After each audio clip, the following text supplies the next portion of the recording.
할렐루야, 우리의 예배를 받으시는 하나님을 찬양합니다. 갑작스럽게 찾아온 코로나 상황으로 인해서 저희가 3월 22일에 온라인 예배로 전환되었었습니다. 그리고 7개월 만에 첫 현장 예배를 함께 드릴 수 있어서 얼마나 감사한지 모릅니다.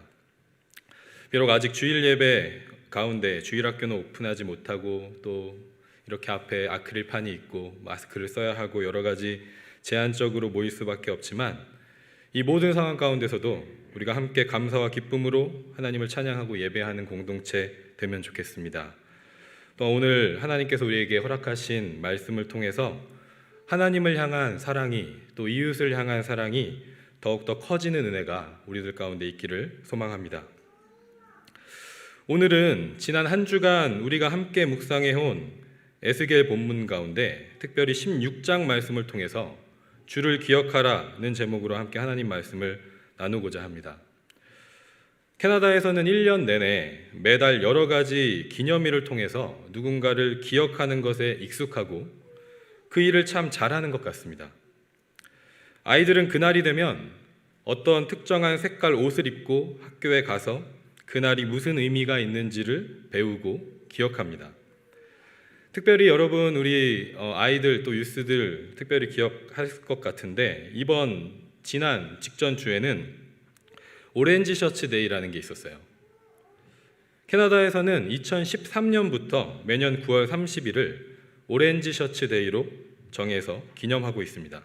이날은 모든 학교에서 선생님들, 학생들이 오렌지 색깔 셔츠를 입고 등교를 합니다. 아마 우리 주일학교 학생들 또 학생부 학생들도 지난 수요일에 온라인으로 또 오프라인으로 수업에 참여할 때 학교에서 오렌지 색깔 옷을 입고 오라고 한 친구들이 있을 줄 압니다. 그리고 아마 그 의미에 대해서도 잘 배웠을 거라고 생각합니다. 이 날은 캐나다 정부가 원주민들을 교화시킬 목적으로 세워서 운영했던 레지던셜 스쿨에서 벌어진 원주민 아동 학대와 인종차별과 같은 만행을 사과하고 오랜 세월 동안 피해를 입은 원주민들과의 관계 회복을 위해서 제정한 날입니다. 오렌지 색깔 옷을 입게 된 이유는 BC주에서 운영되었던 레지던셜 스쿨 중 하나에 다녔었던 필리스라는 원주민 여성이 있었는데 그분이 학교에 간 첫날에 선생님들이 이 필리스가 입고 있었던 오렌지 색깔 옷을 강제로 벗기고 돌려주지 않았었던 그러한 경험을 증언한 것이 유래가 되어서 오렌지 색깔 옷을 이날 입게 되었습니다. 캐나다는 19세기 중반부터 본격적으로 레지던셜 스쿨을 운영을 하기 시작했는데요. 6살부터 15살까지 원주민 아이들은 의무적으로 자기의 부모와 가족을 떠나서 그리고 그들의 전통 문화를 떠나서 기숙학교에 다녀야만 했습니다. 그 이유는 무엇이냐면 그 원주민들이 야만적이고 열등한 문화를 갖고 있기 때문에 그 문화에서 벗어나서 기독교 문명화가 되어야 한다라는 취지에서였어요. 그리고 교회들은 그 방법이 전도와 선교의 방법이 될 거라고 믿었습니다. 그래서 모든 기숙학교들이 교회에 의해서 정부의 지원을 받는 교회에 의해서 운영이 되었습니다. 캐톨릭 처치가 60%, 앵글리칸 처치가 성공회 교회죠. 30%, 저희 장로교를 포함한 개신교단 교회가 10%를 운영했다는 통계가 있어요. 전도와 선교를 목적으로 학교를 운영한다고 말했지만 실상은 달랐습니다. 과도하게 많은 학생 수로 인해서 학교가 비위생적으로 운영이 되었고 여러 가지 질병에 노출될 수밖에 없었습니다. 그리고 있어서는 안 되는 물리적인 학대와 성적인 학대들이 학교에서 자행되었습니다. 기독교 국가라고 말하는 정부와 교회에 의해서 이러한 일들이 일어난 것이죠. 그나마 다행인 것은 정부와 교회가 뒤늦게라도 이러한 잘못을 반성하고 용서를 구했다는 것입니다. 그리고 그것이 일회적이고 형식적인 반성이 아니라 지속적인 그리고 진심이 담긴 노력이라는 것을 표현하기 위해서 학교 교육의 그 커리큘럼에 반영을 했다는 것입니다. 그래서 매년 9월 30일에 캐나다 모든 학교가 오렌지 색깔 옷을 입고 원주민뿐만 아니라 학교에서 공부하는 모든 인종의 아이들이 소중한 존재라는 것을, 피부 색깔이나 출신, 민족에 따라서 차별받는 것이 아니라 서로가 서로를 배려하고 돌보고 하는 것이 우리가 할 일이라는 것을 가르치고 기억하는 것입니다. 우리의 신앙생활 가운데서도 기억하는 것이 정말 중요합니다. 특별히 하나님이 누구신지를 기억하는 것이 그 무엇보다도 중요한 줄 믿습니다. 예배의 목적도 하나님이 누구신지를 기억하는 것입니다. 하나님이 나를 위해 행하신 일을 찬양하고 감사하는 것이 바로 예배이기 때문이죠.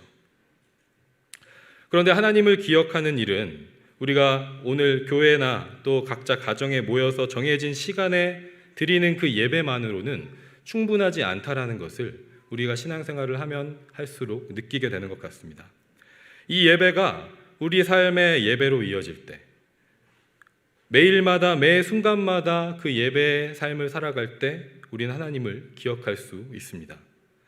오늘 에스겔 16장을 통해서 하나님께서는 우리가 주를 기억하기 위해서 매일의 삶 속에 기억해야 할 두 가지 관계에 대해서 먼저 말씀하십니다. 주를 기억하기 위해서 첫 번째로 우리가 기억해야 할 관계는 부모와 자녀의 관계입니다. 에스겔 16장 앞부분에서 하나님께서는 예루살렘이라는 도시를 갓 태어난 여자아이에 비유해서 말씀하세요. 머릿속으로 한번 상상하시면서 잘 들어봐 주시면 좋겠습니다. 예루살렘은 가나안 땅에서 태어난 여자아이였어요. 그 아이의 부모는 하나님이 아닌 다른 신들과 우상들을 섬기는 이방 민족이었습니다.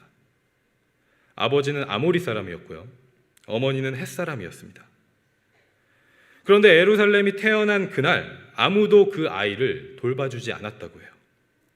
탯줄을 잘라주지 않았고 물과 소금으로 몸을 깨끗하게 씻어주지 않았고 천으로 따뜻하게 감싸주지도 않았습니다. 16장 5절은 이렇게 기록하고 있습니다. 아무도 너를 돌보아 이 중에 한 가지라도 내게 행하여 너를 불쌍히 여긴 자가 없었으므로 네가 나던 날에 네 몸이 천하게 여겨져 네가 들에 버려졌느니라. 예루살렘은 아무도 돌봐주지 않는, 아무도 보호해주지 않는, 아무도 사랑해주지 않는 들판에 버려진 아기였습니다. 고아였다는 것이죠. 그대로 두면 죽을 수밖에 없는 연약한 존재였던 것입니다. 그런데 그때 하나님께서 그 곁을 지나가시다가 피투성이가 된 채로 버둥거리고 있는 예루살렘을 보셨습니다. 그리고 하나님께서 예루살렘에게 이렇게 말씀하십니다. 예루살렘아, 너는 살아야 한다. 죽지 말고 반드시 살아야 한다. 하나님께서는 말씀만 하시지 않고 예루살렘이 살 수 있도록 잘 길러주셨어요. 그래서 예루살렘은 아름다운 숙녀로 잘 자랄 수 있었습니다. 하나님께서 고아로 죽을 처지에 있었던 예루살렘의 아버지가 되어주신 거예요. 저와 여러분은 고아와 같이 죽을 수밖에 없는 존재였지만 하나님께서 우리를 양자 삼으셔서 살리시고 먹이시고 입히셨습니다. 하나님께서 우리의 아버지가 되어주시고 우리는 하나님의 자녀로 불러주신 것입니다. 이 세상에 자녀를 향한 부모의 사랑보다 큰 사랑은 없는 것 같아요. 여기 계신 성도님들, 우리 선배 부모님들께서 더 잘 아시겠지만 자녀일 때는 부모님의 사랑이 얼마나 큰지 완전히 이해하지 못하죠. 엄마 아빠가 나를 사랑한다는 것은 알지만 그 사랑을 위해서 얼마나 많은 희생이 따르는지는 알 수가 없습니다. 그 사랑은 직접 부모가 되어보면 알게 됩니다. 말로만 사랑한다고 하는 것이 사랑이 아닌 것을 알게 되는 것이죠. 얼마나 많은 희생이 따르는지를 알게 됩니다. 자녀를 위해서 때로는 덜 자고 덜 먹고 때로는 더 일하고 더 참아야 할 때가 있다는 것을 깨닫게 됩니다. 그래도 사랑하는 자녀를 위해서라면 기쁘게 그 일을 해낼 수 있도록 하는 것이 사랑의 힘이라는 것이죠. 그런데 사실 우리가 겸손하게 고백을 한다면 자녀를 사랑한다는 것이 결코 쉬운 일이 아니라는 것을 또한 고백하게 됩니다. 때로는 힘에 부치고 너무 어려울 때가 있다는 것이죠. 저는 제 스스로의 모습을 바라보면서 나는 이것밖에 안 되는 아빠구나 라고 자책할 때가 사실 많이 있습니다. 그래서 가끔 친자녀를 낳아서 사랑으로 기르는 것도 이렇게 힘이 드는데 입양한 자녀를 기르시는 분들은 정말 대단하시다라는 생각을 하게 됩니다. 그러면서 동시에 나를 향한 하나님의 사랑이 얼마나 큰지를 또 생각하게 됩니다. 그 사랑을 받을 자격이 없는 나를 죽게 내버려 둔다고 해도 아무 책임이 없으신 분께서 나를 살리시기 위해 나를 양자 삼으시고 나의 아버지가 되어주신 것입니다. 우리를 향한 하나님의 사랑은 이렇게 큰 것이라는 것이죠.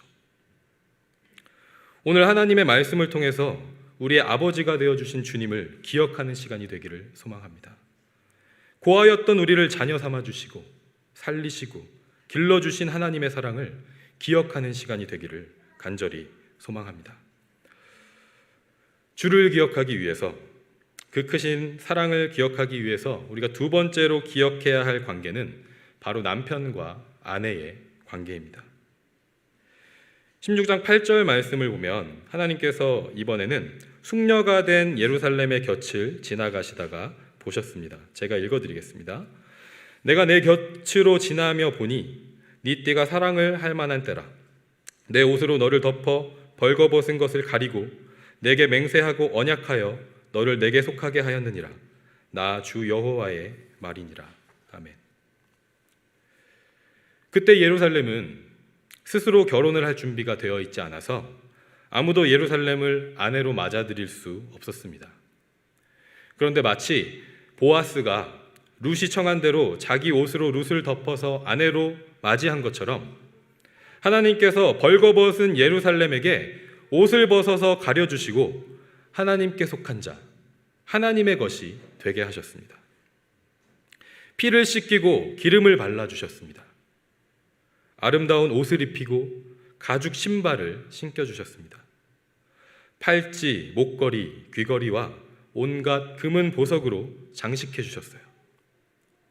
16장 13절에 하나님께서 이렇게 말씀하십니다. 이와 같이 내가 금, 은으로 장식하고 가는 배와 모시와 수놓은 것을 입으며 또 고운 밀가루와 꿀과 기름을 먹음으로 극히 곱고 형통하여 왕후의 지위에 올랐느니라. 아멘. 아무도 주목하지 않고 아무도 아내로 맞아들이려고 하지 않았던 예루살렘을 하나님께서 친히 완전하게 준비시키셔서 아내로 맞아주신 거예요. 그것도 왕이신 하나님께서 남편이 되어주셔서 고아로 죽을 수밖에 없었던 예루살렘이 누구에게도 선택받지 못해서 보호받을 수 없는 처지에 있었던 예루살렘이 아름다운 왕비가 되게 하신 것입니다. 이렇게 남편이신 하나님과 아내인 예루살렘의 관계는 신약 성경에서도 동일하게 묘사되고 있어요. 예를 들면 요한계시록 21장에 나오는 신랑이신 어린 양 예수 그리스도와 그분의 신부인 새 예루살렘의 묘사가 있습니다. 그리고 에베소서 5장 25절에서는 남편들이 아내를 사랑할 때 그리스도께서 교회를 사랑하셔서 자기 자신을 주심과 같이 사랑하라고 말씀하십니다. 여기 결혼하신 분들께 한번 여쭤보고 싶습니다. 남편분들은 언제 아내를 가장 사랑하셨나요? 아내분들은 언제 남편에게 가장 많은 사랑을 받으셨나요? 여기 계신 모든 분들 그리고 가정에서 온라인으로 예배드리시는 성도님들 모두가 지금이라고 대답하실 거라고 믿습니다. 아니면 날마다 더 많이 라고 대답하실 수 있을 거라고 생각합니다. 부부는 서로 사랑하는 것을 알기 때문에 그리고 그 사랑을 받고 느끼고 있기 때문에 그 관계를 지속할 수 있습니다. 심리학에서 사랑의 삼각형 이론이라는 것을 말하는데 거기서는 부부 사이의 사랑은 친밀감과 열정과 헌신 이 세 가지 요소로 구성된다고 말합니다. 아마도 결혼 전에 연애할 때가 이 친밀감, 열정, 헌신 세 가지 요소가 모두 다 고르게 큰 상태일 수 있을 것 같습니다. 그래서 학자들에 의하면 결혼 후에 부부 생활이 지속될수록 육체적인 열정은 점점 식어지고 친밀감과 헌신의 영역이 더 커진다고 말합니다. 이처럼 시간에 따라서 어떤 환경적인 요인에 따라서 그 단계에 따라서 사랑의 모양새는 다를 수 있지만 부부는 서로 가장 가깝고 친하고 사랑하는 관계를 맺고 있습니다. 이 부부관계는요, 하나님께서 우리 인간에게 가장 첫 번째로 허락하신 인간 관계입니다. 창조자 하나님께서 아담을 만드심으로 창조자와 피조물의 관계, 하나님과 사람의 관계를 시작하셨습니다. 하나님은 사람에게 생명과 복을 주셨고 사람은 마땅히 창조자이신 하나님의 말씀을 듣고 하나님을 사랑하는 존재로 지음받은 것이죠. 그리고 나서 하나님은 아담의 몸에서 갈비뼈 하나를 취하셔서 하와를 만드셨습니다. 첫 번째 사람과 두 번째 사람의 관계, 인류 최초의 인간 관계가 시작된 거예요. 아담은 하와를 보고 이렇게 고백합니다. 이는 내 뼈 중에 뼈요, 살 중에 살이라. 이 말이 무슨 말일까요? 아담은 여기서 하와가 자기의 몸인 것을 고백하고 있는 거예요. 자기 몸인 하와, 자기 몸과 같이 사랑해야 할 첫 번째 이웃이 하와라는 것을 고백하고 있는 것이죠. 하나님께서 우리에게 하나님을 기억하게 하시기 위해서 부모와 자녀의 관계, 그리고 남편과 아내의 관계를 말씀하시는 이유가 바로 여기에 있습니다. 우리는 부모님의 사랑을 통해서 우리에게 생명을 주신 창조주 하나님을 기억합니다. 자녀일 때는 부모님의 사랑을 받음으로써, 부모가 되어서는 자녀에게 사랑을 줌으로써 하나님의 사랑을 기억하고 행하게 됩니다. 그리고 우리는 부부간의 사랑을 통해서 남편이신 예수 그리스도께서 십자가에 달려 죽으시기까지 사랑하신 그 사랑이 얼마나 큰 사랑인지를 기억합니다. 그 사랑으로 아내를 사랑하고 남편을 사랑하면서 이웃을 내 몸과 사랑하라고 말씀하신 그 말씀이 어떤 의미인지를 기억하고 행하게 되는 것입니다. 이처럼 주를 기억하는 방법은 멀리 있지 않습니다. 우리가 맺고 살아가는 가장 가까운 관계 가운데 있다는 것이죠.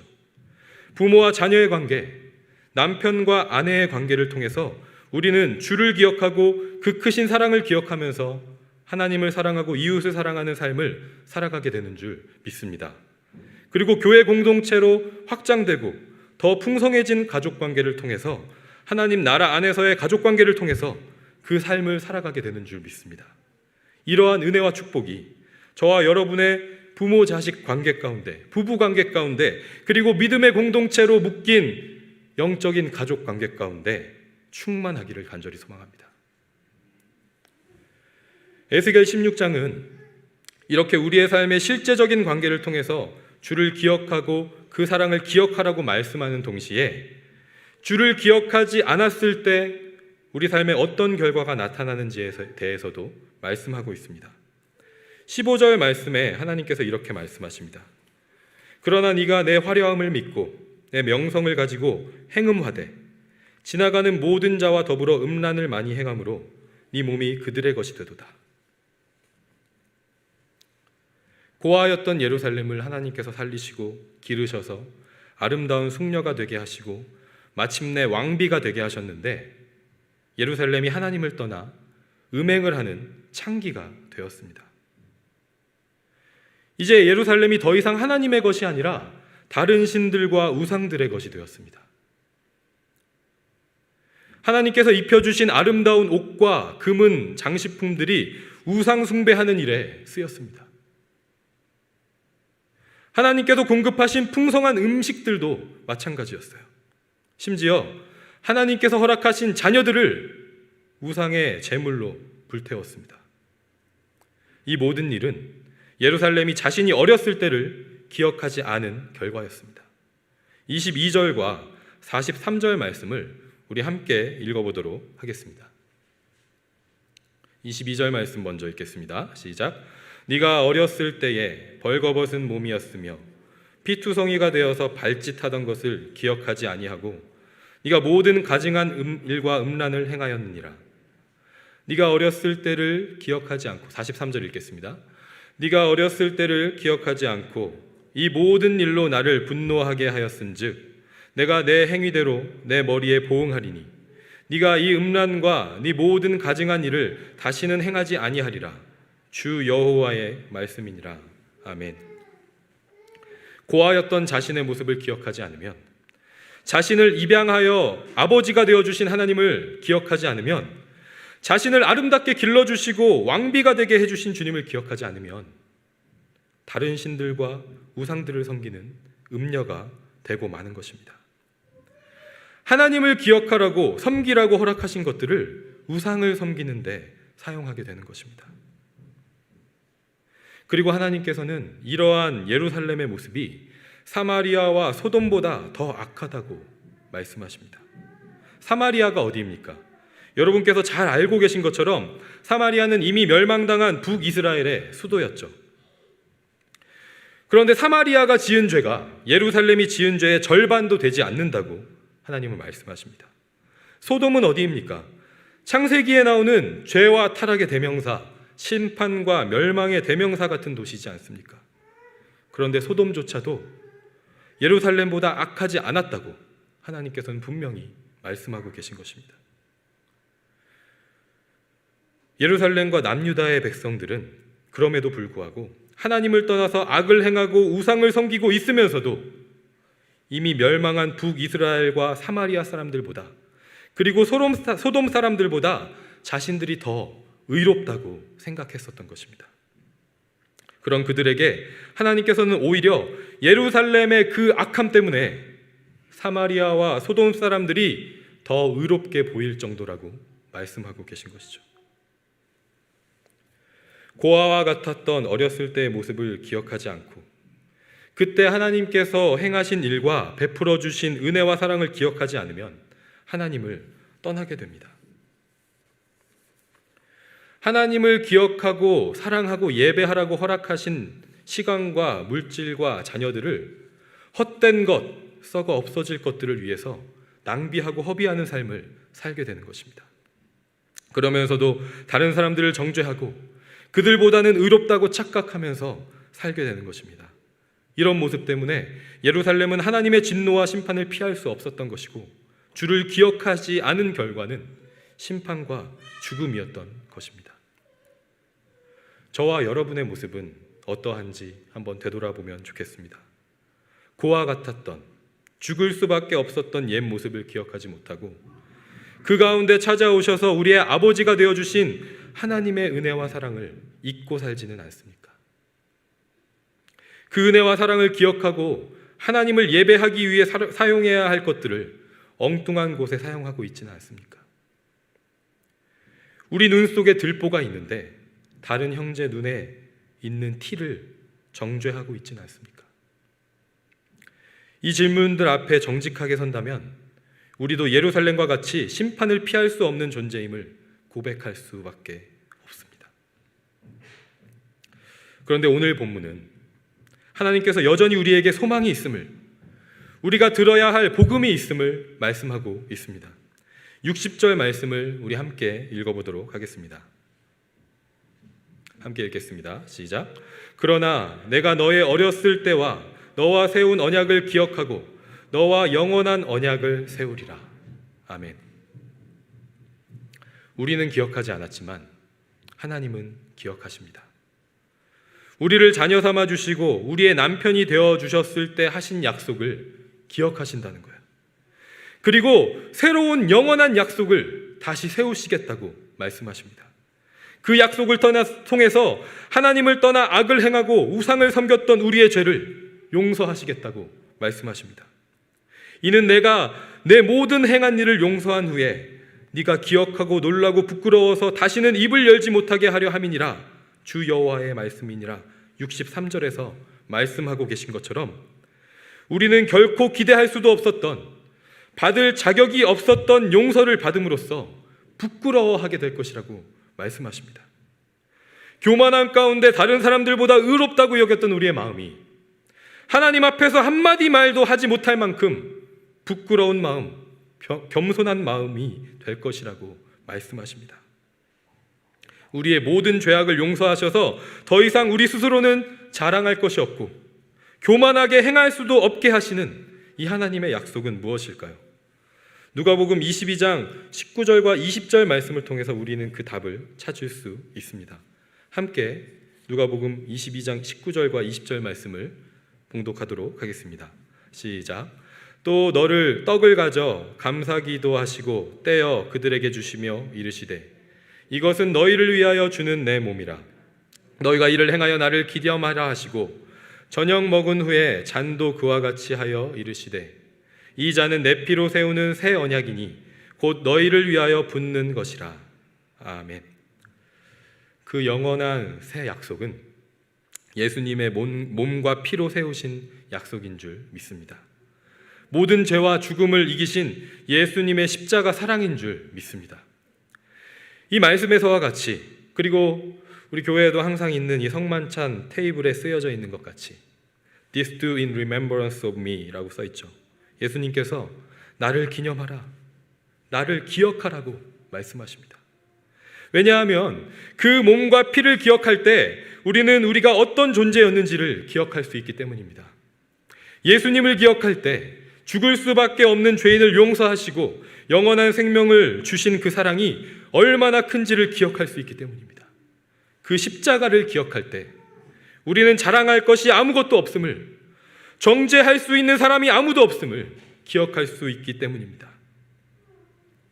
우리 모두가 주를 기억하는 인생이 되기를 소망합니다.